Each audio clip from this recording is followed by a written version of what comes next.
Hollywood studios this year.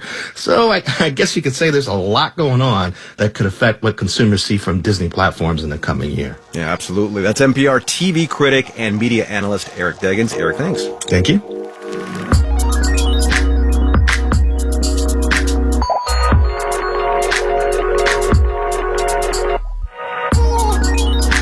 This is Morning Edition from NPR News. I'm A. Martinez. And I'm Michelle Martin.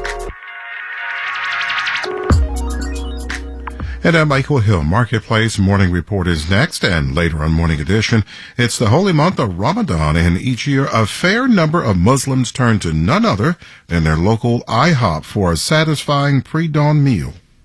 We always go to IHOP once, so honestly, sometimes twice Ramadan. That story and more next hour on Morning Edition.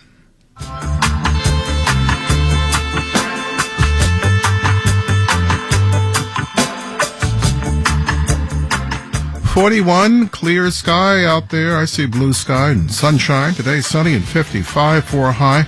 A chance of overnight showers and down to 30 degrees in the city tonight, so it's going to be cold. Then tomorrow, sunny and 46 for the Yankees home opener at 105. It's 41 and sunny now at 6:51.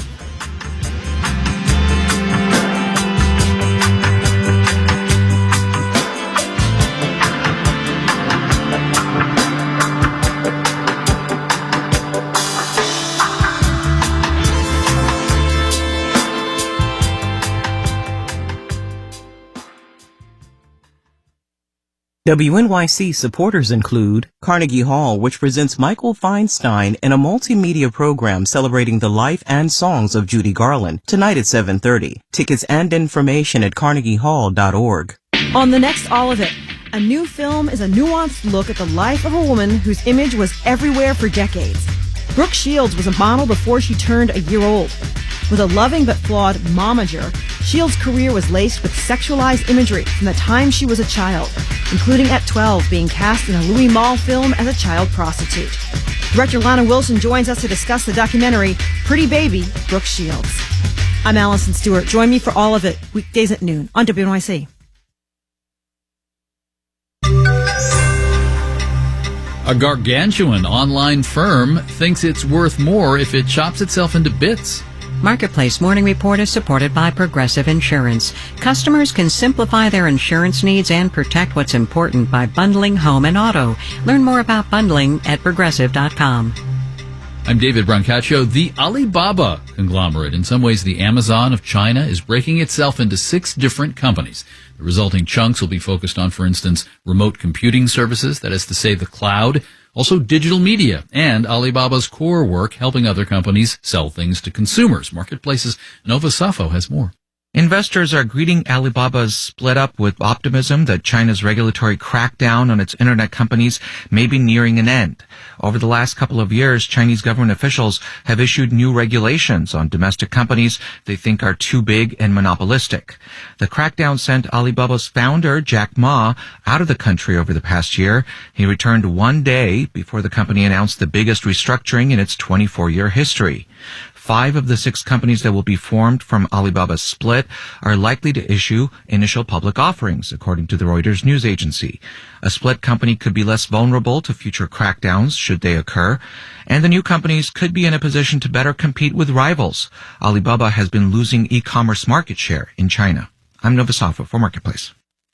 Alibaba's stock went up 14%. This is one of the reasons the key stock index in Hong Kong went up 2.1% today.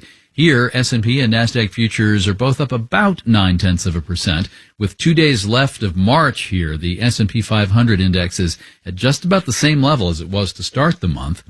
Stock in AMC Theaters went up 13% yesterday and another 3% in pre-market trading now after an entertainment industry news site suggested that Amazon might be interested in buying AMC, something Amazon has not confirmed.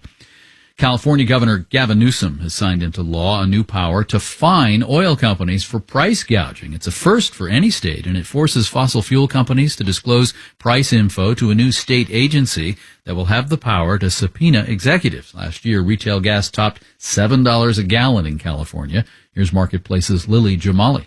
Californians are used to paying more for gas, but last summer, prices shot past the $8 a gallon mark at some gas stations in the state. UC Berkeley Haas School of Business professor Severin Borenstein says California has what he calls a mystery gasoline surcharge. He says the law will provide regulators more transparency into why prices here are so much higher than elsewhere. They do not have visibility into the individual prices that are charged between the refiners and the retailers. That's the sort of information they need in order to really do this investigation. A spokesperson for California-based Chevron, which opposed the law, says it'll discourage investment in refining in California, which may just push prices higher. I'm Lily Jamali for Marketplace. Marketplace Morning Report is supported by Baird, dedicated to attracting and retaining talent from across the financial industry, providing continuity for clients. More at BairdDifference.com. It's 3 years ago this month since the World Health Organization made it official. COVID had become a global pandemic. It's also 3 years since many Americans either lost jobs due to lockdown or switched to remote. Do you work for a boss still trying to drag people back to the office? Consultant Keith Ferrazzi and his team at Ferrazzi Greenlight have been researching this and have found a landscape of missed opportunities for making the mixture of remote and in-office function better for the business and for employees. Keith is author of Competing in the New World of Work. Welcome back. David, I always enjoy our conversations. Wherever anybody's going to work in this new scheme of working, they have to be connected one way or another. You've thought a lot about how you build this kind of connectivity. The average bonding of a team prior to the pandemic was, on a scale of 0 to 5, 2.8. During the pandemic, the average team went down to a 2.3 in terms of its bondedness and connectedness. But what was very interesting is that there were a few teams decided to use this inflection point and reinvent the way they created connectedness. They decided to do regular check-ins on what are people's energy. For those teams that imposed very purposeful practices, the score of bonding went up to 4.4. So for CEOs who are dragging people back because they're concerned about culture and connectedness, they're leveraging an old school mechanism called serendipity, when in reality there are available to us proactive, productive, and incredibly strong bonding techniques that can be done in a hybrid world of work. So how does it work in practice? I mean, more one-on-ones with the boss, or I'm supposed to share my feelings now? I sometimes feel I don't have any feelings to share. Well, I got to tell you, during the pandemic, we unleashed a sense of authenticity. We unleashed a sense of peer-to-peer camaraderie that was really unheralded. And there is no question that empathy and vulnerability is a golden key to creating that kind of connectedness. You asked practically, one simple way is to do a weekly energy check-in. If the whole team is open and willing to share together, then you have an entire team of bonded individuals. But that doesn't work unless there is, and you've alluded to this, a heavy portion of trust in those relationships. When you start to do that exercise, of course, you may have a level of tepidness, a level of holding back. But little by little, one individual will share more deeply, creating empathy among the group. Another individual will leverage that and gain the courage to do that for themselves. And little by little, you'll be able to build the kind of relationships that I call co-elevating, the kind of relationships that are deeply committed, not only to a mission, to a business, but committed to each other.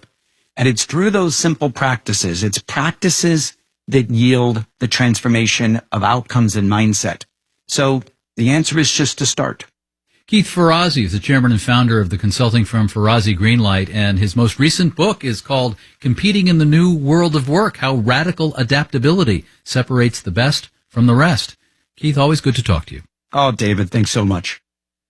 And a group of academics, some tech notables, including Elon Musk and Apple co-founder Steve Wozniak, and about 1,000 others, have signed a letter urging a 6-month pause on developing new versions of artificial intelligence of the ChatGPT kind.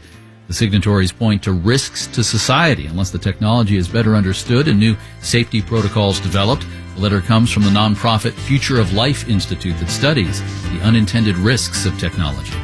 I'm David Brancaccio with the Marketplace Morning Report.